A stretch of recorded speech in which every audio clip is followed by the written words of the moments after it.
Hello guys, pasyalan natin ang Grand Mosque. Iyan po yung sa bandang dulo, yun pong ablution area. Ito naman yung kitchen area.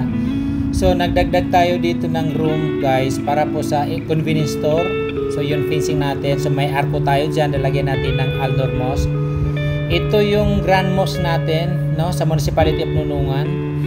Ito yata yung pinakamalaking Grand Mosque sa buong Lanao del Norte, if I'm not mistaken. Ayan po guys. So pasyalan natin. So yung sa bandang dulo guys, yan ang Nunungan Evacuation Center natin. Ayan o.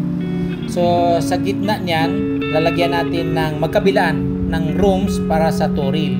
So tigda dalawa, bali apat na classrooms lahat. Ayan. Sa gitna na yan ng Grand Mosque at Evacuation Center. At saka ito guys, itong pinaka-highlight natin dito, yung area na to, dito, kabibili lang po natin to. Lagyan natin ng Agricultural College na ibabranch natin ng Mindanao State University, no? Ito, napakalawak ito guys.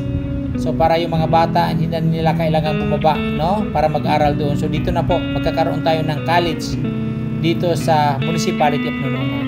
So again, inulit natin, ito yung Grand Mosque natin guys. So maraming salamat sa panonood.